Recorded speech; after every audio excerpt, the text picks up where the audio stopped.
5 ġimgħat mindu ġivarat il-proġett pilota tal-ġbir tal-kontenitur tax-xorb minn wara l-bib tad-dar ta' persuni li għandhom 60 sena jew aktar u persuni vulnerabbli. Il-proġett issa ġie estis għal 10 lokalitajiet oħra.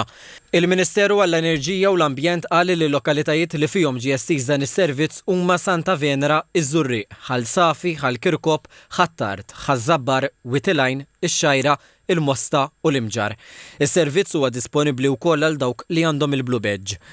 Waqt żjara f'Bormla flimkien mas segretarju parlamentari għall-Indafa Pubblika Glenn Bedingfield, il-Ministru għall-Enerġija u l-Ambjent Mirjam Dalli qalet li s-servizz qed jara mal-250 prenotazzjoni fil-ġimgħa, tant li f'5 ġimgħat inġabru mal-145,000 kontenitur tax-xorb. Ir-riżultati kienu pożittivi ħafna u allura f'din il-fażi qegħdin nestendu permezz ta' 10 lokalitajiet oħra, inkluż ukoll lokalitajiet li huma kbar fid-daqs għaliex irridu naraw kif is-sistema taħdem kullimkien għaliex finalment l-għana ħari tagħna huwa li din is-sistema tkun mifruxa mal-pajjiż kollu fix-xhur li ġejjin. Il-Ministeru qal li fix-xhur li ġejjin il-proġett se jissaħħaħ b'investiment f'makkinarju aktar modern u effiċjenti li jżid il-veloċità u l-kapaċità tal-ġbir u bekk jilħaq aktar talbiet.